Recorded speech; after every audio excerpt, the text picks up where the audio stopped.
Hi, my name is Everett. Today I am reading Dragon Masters, Flight of the Moon Dragon by Tracy West. Chapter 1, Saving the Dragonstone. I am really worried about the Dragonstone, said Drake. 6 Dragon Masters sat around a dining table in King Roland's castle. 5 of them lived in the castle. Drake, Bo, Anet, Rory, and Petra.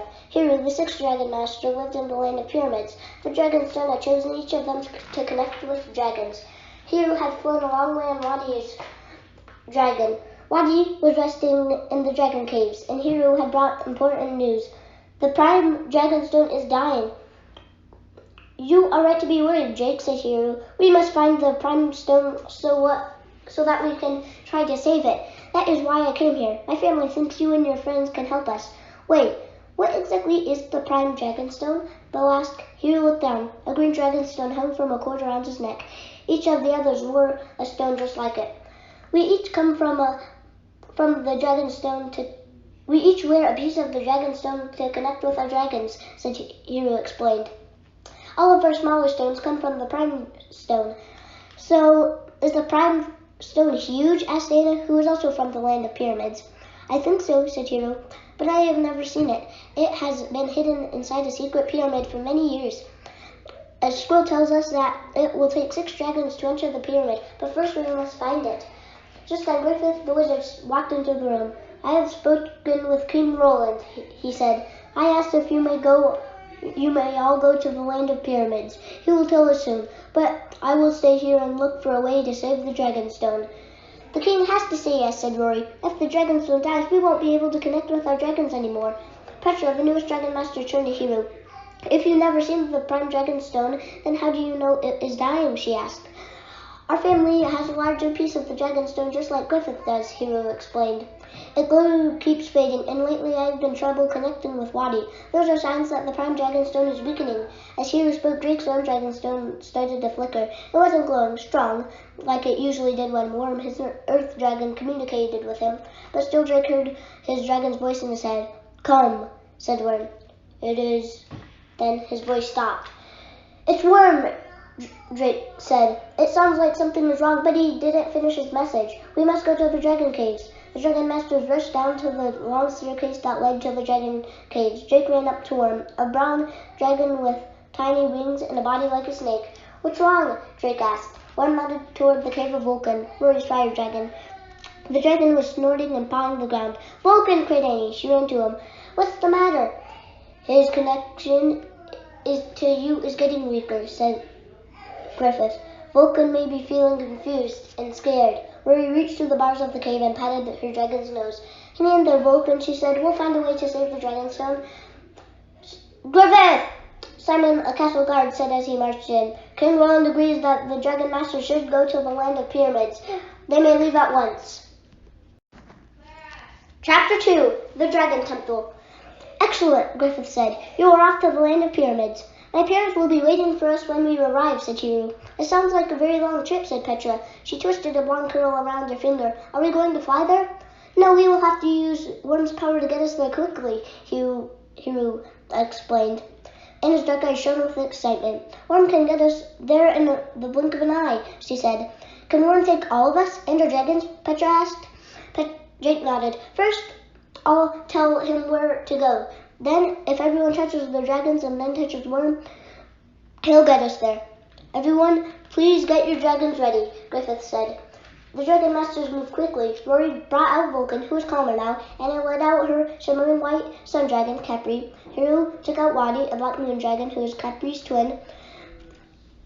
Bo's blue water dragon, Shu, followed him out of the cave.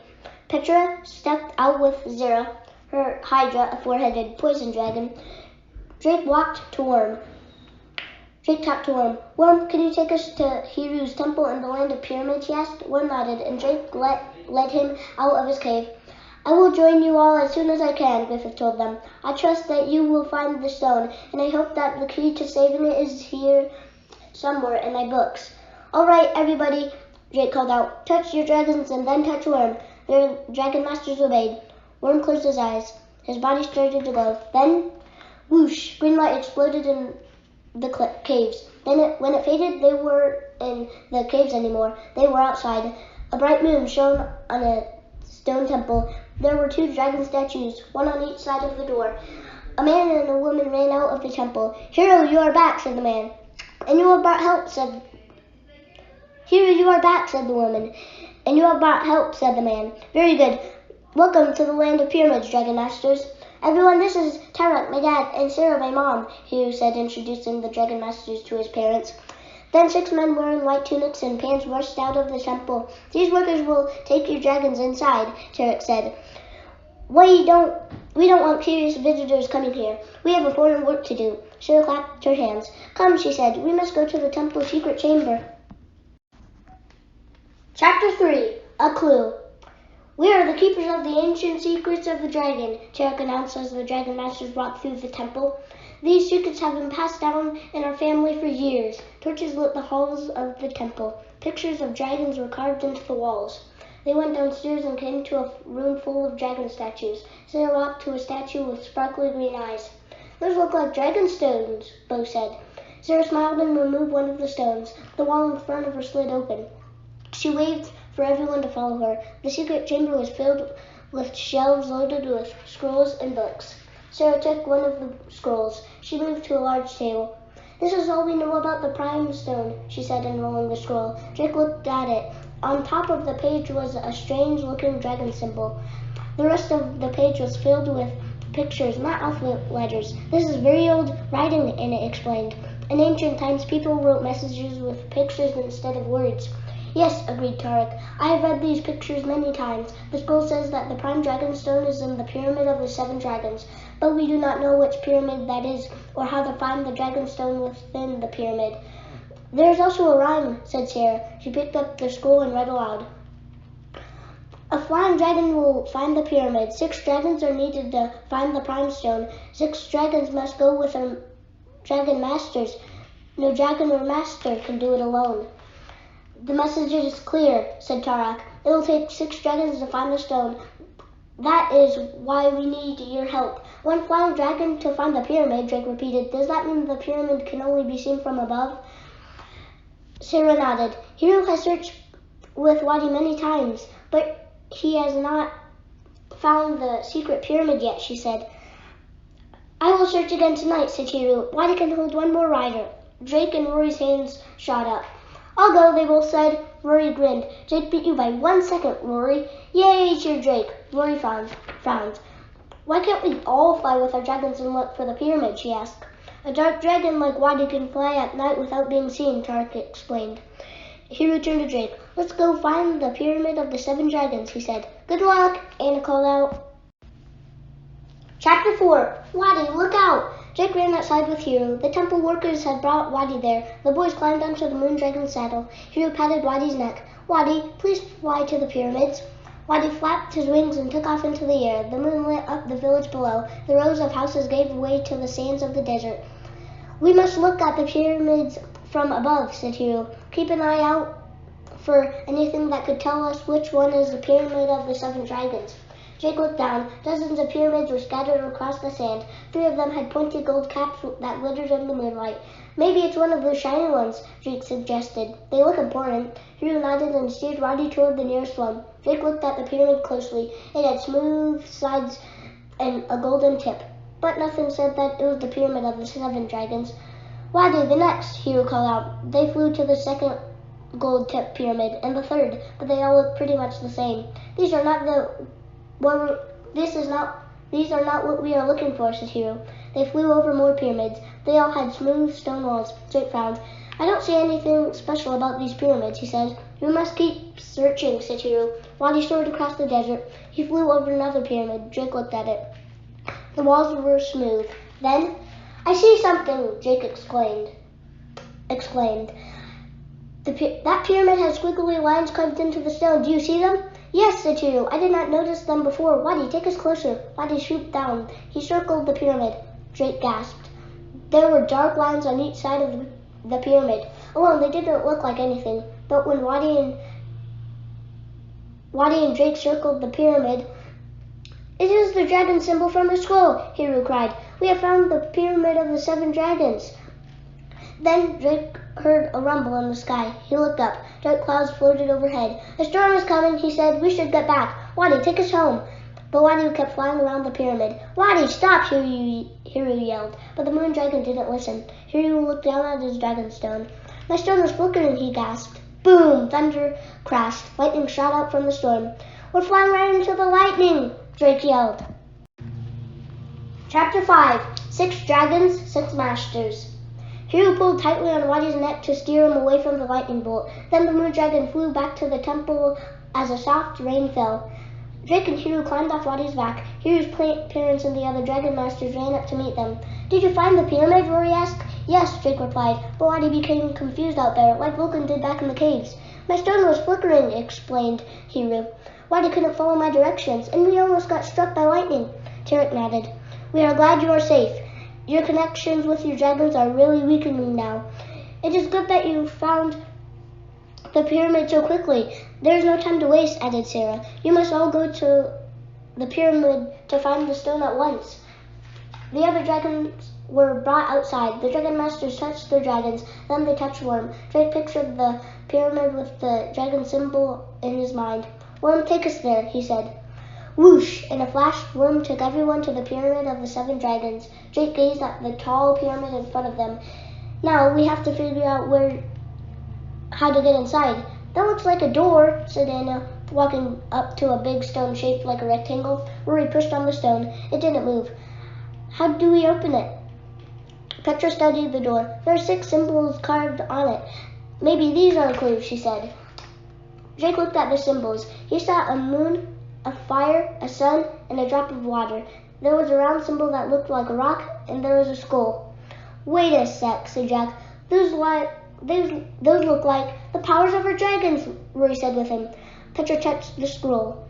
That's the symbol for poison. Maybe if I push on it, the door will open. She pushed on the skull. Nothing happened.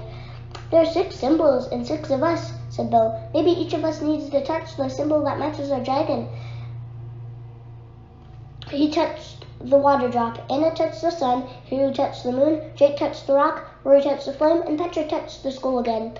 All 6 stones pushed in. The door slid up. Hurry, said Hiru. We must find the dragon stone and save it before it is too late. Chapter 6. The Rules of the Pyramid. All 6 dragon masters and their dragons rushed into the pyramid. The door slammed down behind them. Capri, light please, said Annie. The sun dragon opened her mouth, and sunlight poured out. Jake looked around. There was a large stone in the middle of the room. Words were carved into it. Hiru read them aloud. Inside these walls are 6 secret rooms. In each room is a clue to unwind. Choose one dragon to solve each puzzle, then leave dragon and master behind. Think with care before each choice is made, or forever you may be confined. When one dragon and master remain, then at last the prime stone they will find. I just realized something odd, said Bo. The rhyme calls for 6 dragons, but this pyramid is called the Pyramid of the 7 Dragons. And why does it say we'll be confined, Petra asked. Does that mean we'll be trapped inside the pyramid? It sure sounds that way, said Rory. Worm may be able to help us, said Hiru. How? Jake asked. My family studies all kinds of dragons, Hiru replied. Earth dragon scales have power. If we each take a scale, Worm can transport us all out of here after one of us reaches the stone. Jake looked at Worm. Will that work? He asked. The dragon stone Jake wore began to glow. He heard the answer in his head. It will work. You may take my scales. Wait, how will we know when Worm is going to transport us? Bo asked. I will know when it is time to leave. Then I will tell the other dragons, Worm said. Worm will tell your dragons when it is time, Jake repeated. Just stay close to your dragon. He stroked Worm, looking for loose scales. He gently pulled out 5 scales and gave one to each dragon master. Thanks, said Rory. Now what do we do?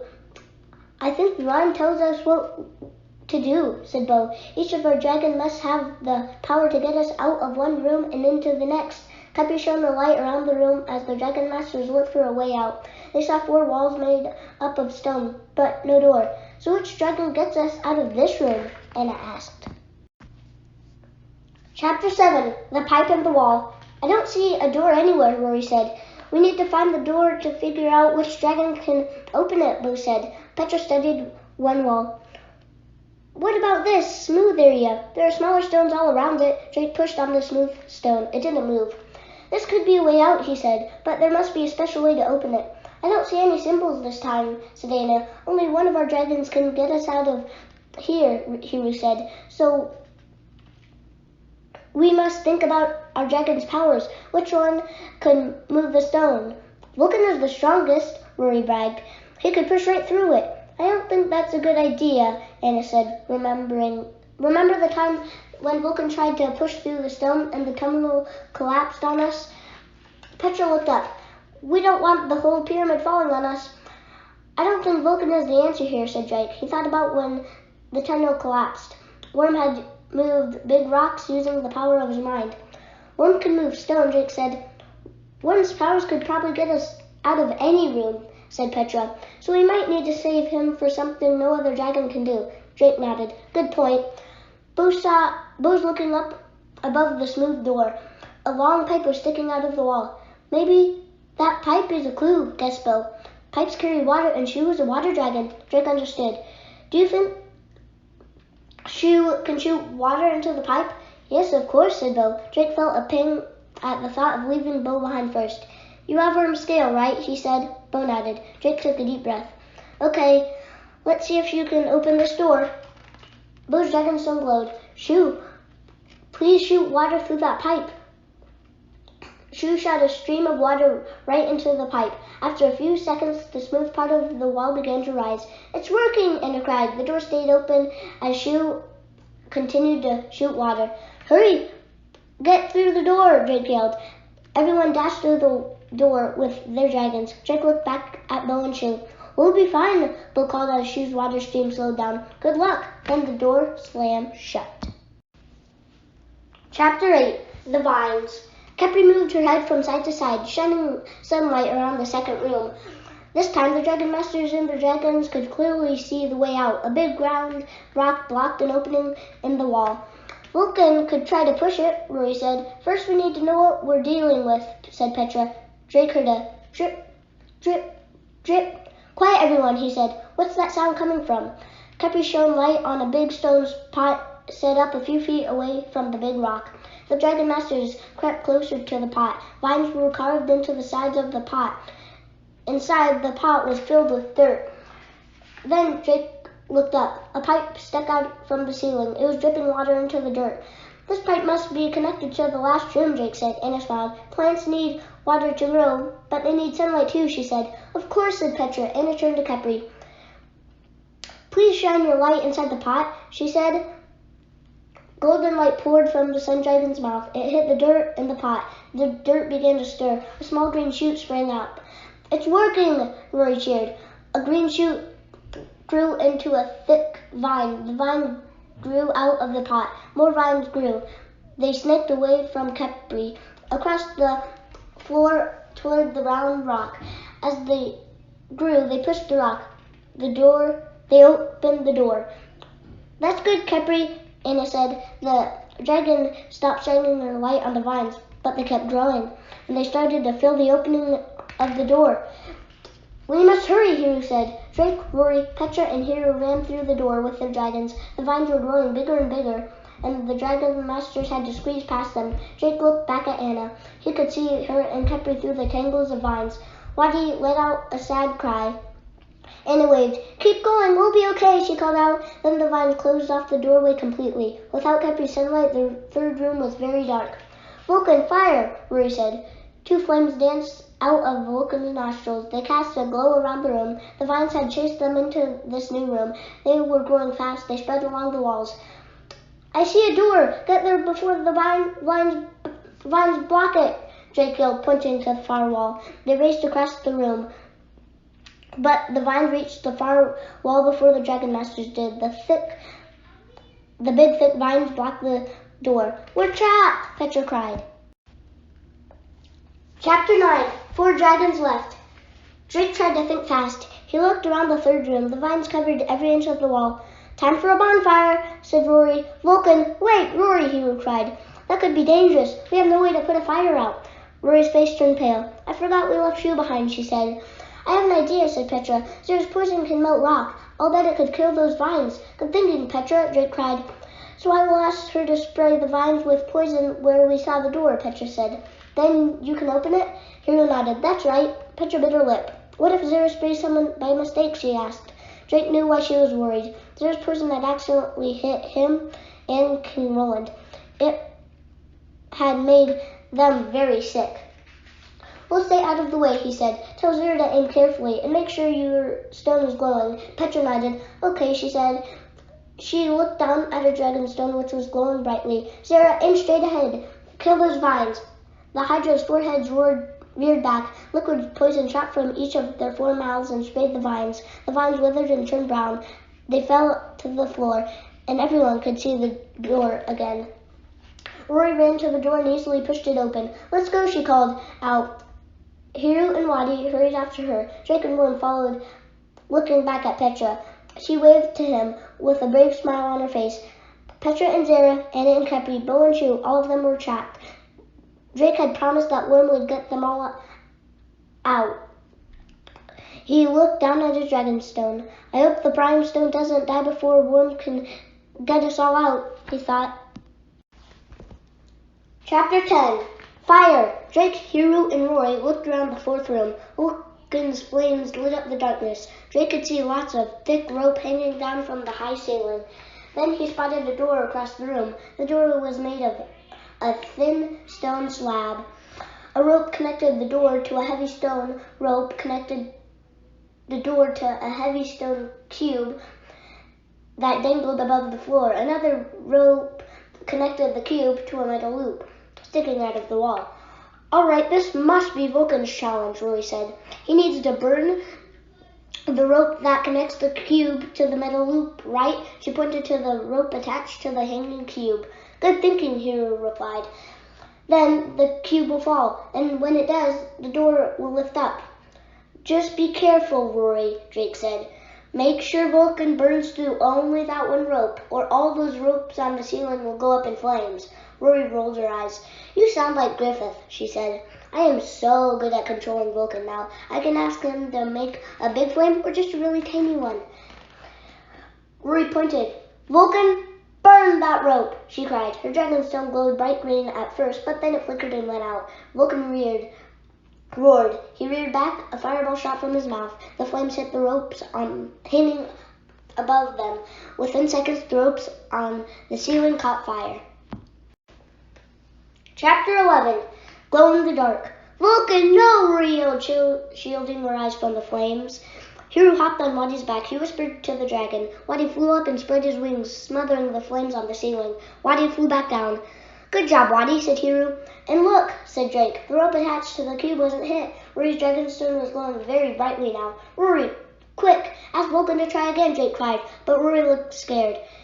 It wasn't your fault, Hero said. Your stone was weak. But it is bright green now. Rory looked down at her stone. She patted her dragon's neck. Try again, Vulcan, she said. Just a small flame on that rope, over there. This time, Vulcan hit the right spot. The flame burnt through the rope. The cube-shaped stone dropped. The stone door lifted up. Drake, Hero, Wadi, and Worm raced through it. Then a spark hit the rope connecting the cube to the door. The rope burned quickly. Save that dragonstone, Rory called after them as the door slammed shut. The 5th room was very dark. Worm, can you glow? Drake asked. Worm glowed a faint green. Drake could see the outline of a door. There was a symbol of a crescent moon above it, but that was it.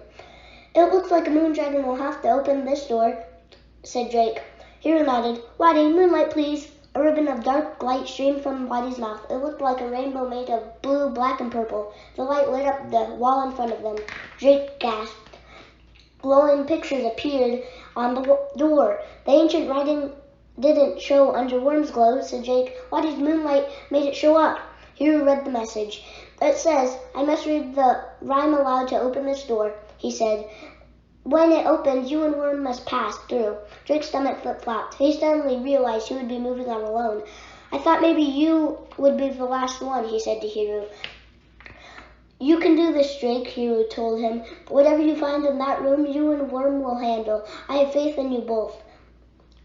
Jake looked at Worm. Ready? He asked Worm. Worm nodded. He read the rhyme aloud.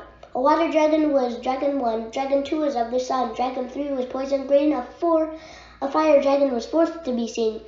Dragon 5 was of the moon. Will the earth dragon get them all out soon? As Hero said the words, the door slid open. Jake and Worm entered the sixth room, and the door closed behind them. Chapter 12. A Puzzle. Jake and Worm stood alone in the darkness. It's so dark in here, Jake whispered. Worm's body began to glow with green light again. Jake could see 6 large stone balls in the center of the room, placed in a circle. They looked perfectly round and smooth. Beyond them, on the wall, was a stone door. Above it, carved into the stone, was a line of 6 holes.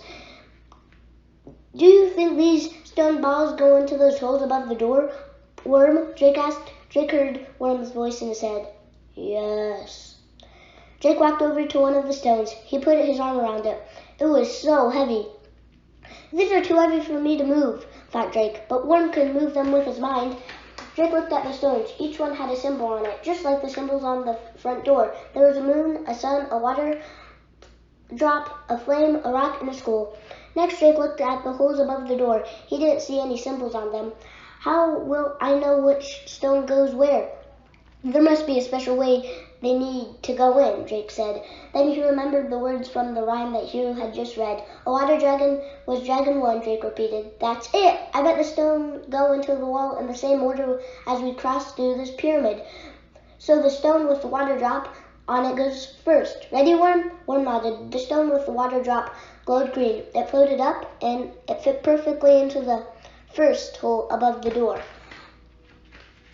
Dragon 2 is of the sun, Jake said, remembering the rhyme. The stone with the sun symbol glowed. It floated up and slid.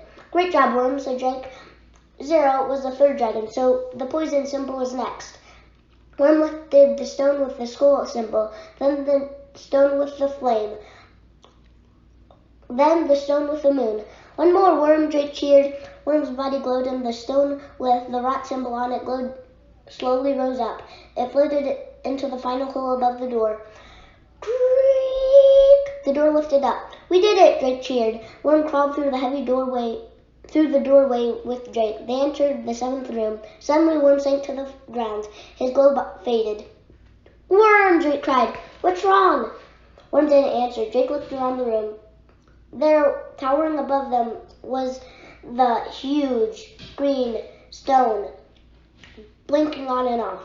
But the dragon stone was not the only thing in the room. On the floor next to it was a golden egg. The egg was as big as Jake. Sparks sizzled and jumped all around it. Whoa, what kind of egg is that? Jake asked. Chapter 13. The Prime Dragonstone. Jake looked at the egg up and down. The egg looked alive. Golden lightning bolts shot energy out of it. The Prime Dragonstone was pale green now. Jake could tell it was weaker than ever.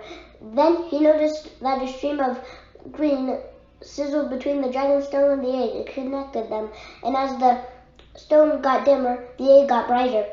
It looks like the egg is taking energy from the Dragonstone, Jake said. He looked at Worm. A stream of green light flowed between Worm and the egg. The egg was taking energy from Worm, too. What am I supposed to do now? Jake wondered. We came so far to find the Dragonstone. Now it's my job to save it. But I don't know how, Jake said out loud. And even if I did, how will we get out of here if Worm has no energy? Think, Jake, think, he told himself. The egg was taking energy from the Dragonstone and Worm, so maybe all he had to do was move the egg away from them to break the connection. Push it away? But will I hurt the egg if I move it? Jake took a careful step toward the egg. The hair on his arm stood up. The air was crackling with energy. He slowly moved his hand toward the egg and felt the tips of his fingers tingle. Ow! He yelled, pulling back his hand. He couldn't push the egg. He might get hurt. If Worm had enough energy, he could transport it, but crack! Suddenly the egg started to break apart. The lightning bolts of the energy jumped toward Jake. Worm's eyes shot open. Worm's whole body glowed bright green. The Dragonstone was glowing brightly too. Golden light from inside the egg quickly filled the room. Worm quickly wrapped his body around Drake to protect him. Drake shielded his eyes. The light became brighter and brighter. It almost blinded Drake. Whoosh! Worm and Drake disappeared from the pyramid. Chapter 14. Look! In the sky! Drake felt dizzy. He slowly realized that he and Worm were outside of the pyramid, and all of his friends were too. All of the dragon stones were glowing so brightly that the dragon masters couldn't look right at them. Worm got us out, Rory cried. Good job, Worm, Anna cheered. What happened in the last room? Hero said. Did you save the stone? I'm not sure, said Drake. There was this egg, and it was taking energy from the prime dragon stone. Then it hatched in front of me, and the stone glowed really brightly. Look, Petra yelled. Golden lightning bolts were shooting out of the side of the pyramid. Then the dragon flew right through the wall, like the wall wasn't there. Bill's mouth dropped open. What kind of dragon can slide through walls? That must be what hatched from the egg, Drake realized. It wasn't a big dragon. It looked like a baby compared to the other dragons. Its scales were a shimmering gold color, and its whole body sparkled with energy.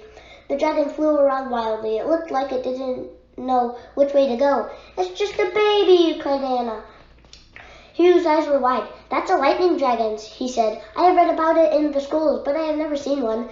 Drake heard Worm in his head. We must help him. Worm says we must help the dragon, repeated Drake. What if he is dangerous, said Bo. Remember, he almost killed the dragonstone. Right at that moment, a bolt of lightning shot out of the confused baby dragon. It hit a palm tree and fried it. Startled, the baby dragon let out a cry. Then he flew away across the night sky. No, come back, yelled Anna. But the baby dragon was gone in a flash. Chapter 15. Dragon on the Loose. The dragon masters and their dragons went back to the temple. Tarek and Sarah were waiting for them. Workers ran out to take the dragons. A dragonstone glowed brightly a minute ago, Tarek said. You must have saved the prime dragonstone. We found the stone, but it didn't need our help after all, said Drake. Anna frowned. There was a baby dragon who needed our help, but he flew away. A baby lightning dragon, said Hiro. Tarek and Sarah looked at each other. It sounds like you have quite a story to tell, Tarek said. Let's get inside. They went into the dining room of the temple. Sarah brought the tired dragon master's tea and little cakes dripping with honey. Suddenly, there was a poof of smoke. Griffith appeared in the room with his wizard friend Diego. We have news, Griffith said. Tell them, Diego. Every 10,000 years, the energy in the prime dragonstone creates a dragon made of energy, explained Diego. It's called a lightning dragon, and its egg takes energy from the dragonstone. It's true, Drake said. I saw it happening. Then the dragon masters told their story. So the dragonstone created this dragon? Rory asked. Griffith nodded. It looks that way. The dragonstone became weak because it was feeding energy to the egg, but now that the egg has hatched, the stone's power should be strong again. At least for another 10,000 years, Petra added. That's why the pyramid is called the Pyramid of the Seven Dragons, Bo said. The lightning dragon is the seventh dragon. Sarah nodded. That makes sense. He's just a baby, Anna reminded everyone. He's all alone out there, with no family. He must be afraid, said Bo. And he's shooting out energy like crazy, said Rory. He could hurt someone. Hiro frowned. It will not be easy for a dragon like that to stay a secret. Drake had another thought. What if someone bad gets the lightning dragon, he asked. Griffith stood up. You are all correct. We must act fast to find the dragon and keep him safe, he said. Drake looked at his friends. They had saved the dragonstone. Right now he felt like they could tackle anything. We can do it, said Drake. We will work together to find the lightning dragon. The end. Bye, and thanks for reading Dragon Master's Flight of the Moon Dragon with me by Tracy West. So I hope you can stay in tune for other Dragon Masters and all the other books I record. Bye.